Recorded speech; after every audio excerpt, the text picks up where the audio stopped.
हम वो कथा कहने जा रहे हैं कि अब हनुमान जी सब वानरों को आश्वासन दे करके आकाश मार्ग में उड़ चलते हैं। मंगल भवन मंगल हारी, द्रवहु सुदशरथ अजीर बिहारी। कहते हैं हनुमान जी सबसे बांदरी का आश्वासन दे करके कि आश्वासन दिया कि मेरे मन में बड़ा उत्साह है, बड़ा हर्ष है, भगवान की असीम कृपा का अनुभव हो रहा है। कह रहे हैं जैसे कि कोई काम करता है तो अंदर से अच्छा काम होने वाला होता है तो आनंद अंदर ही अंदर ही होता है, आदमी के अंदर से खुशी होती है। उसी प्रकार हनुमान जी को होने लगता है। तो कहते हैं कि मुझे अंदर से खुशी का अनुभव हो रहा है। तुम लोग घबराना मत। और फिर भगवान के नाम की जय ध्वनि करके चल पड़े। बोले कि घबराना मत। राम का ध्वनि करके अब हनुमान जी चल देते हैं। दल बादल उनके शरीर के कठोर स्पर्श से तितर बितर होकर कर स्वरूप उनके शरीर पर कुछ शीतल जल बिंदु डालने लगे। बादल भी तितर बितर हो गए। कुछ बादल हल्का हल्का बूंदे उन पर डाल रहे थे कि ताकि इनको थकावट न हो, क्योंकि राम का कार्य करने जा रहे हैं। देखिए कोई अच्छा कार्य करता है तो थोड़ा परेशानी अवश्य होती है, लेकिन प्रभु अवश्य उसकी सहायता करते हैं और लोग सहायता करते हैं। इतने ही से समझ लीजिए कि जो भगवान के भक्त होते हैं ना, तो भगवान अपना पद दे देते हैं। अपना पद ऐसे दे देते हैं कि हम ही जैसे आदमी वो उनको कहते हैं कि ये संत है, महात्मा है, ये बहुत ज्ञानी है, बहुत जानकार है, इनकी अपनी के हम लोगों की सेवा करनी चाहिए। बहुत कुछ न्यौछावर हम लोग कर देते हैं भाव भक्ति में आकर, क्योंकि हम ही लोगों के जैसे वो आदमी हैं। लेकिन हम लोग माया में उलझे हुए हैं, इसमें के उसमें कर रहे हैं, और वो भगवान का नाम लेकर संत बने हुए हैं। तो भगवान उनको आपन जगह दे रखे हैं, तो उनकी पूजा हो रही है।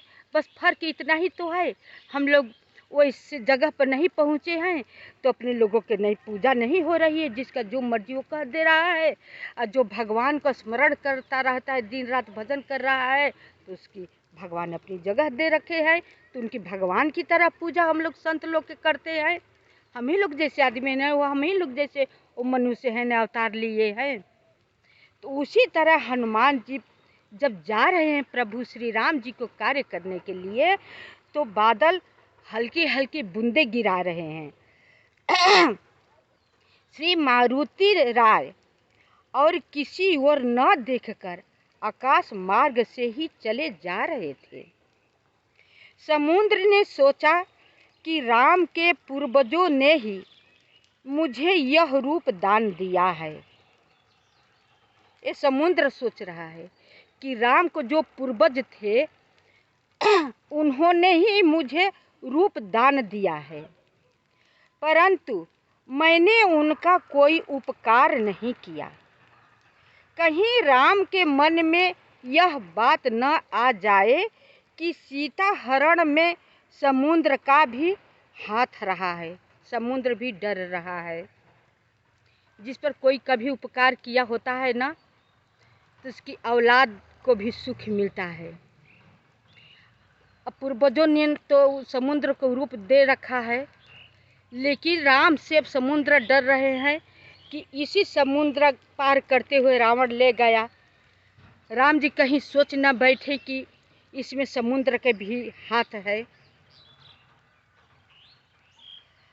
क्योंकि एक प्रकार से रावण मेरे अंदर ही रहता है।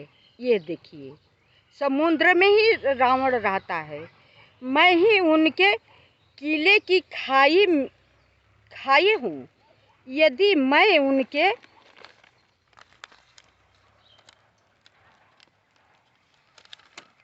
उनके किले दूत का स्वागत करूं, उसके विश्राम के लिए कोई उपाय कर सकूं तो संभव है मैं इस लाछन से बच जाऊं। उस लाछन से समुद्र जो है डर रहा है कि मैं लांछन मुझे बहुत ज़बरदस्त लगेगा। अगर हनुमान जी की सहायता करता हूँ, कुछ उपकार कर देता हूँ तो लांछन नहीं लगेगा, श्री प्रभु राम जी मुझे नहीं कहेंगे। उसने मैनाक से कहा, मैनाक रामदूत का स्वागत करो।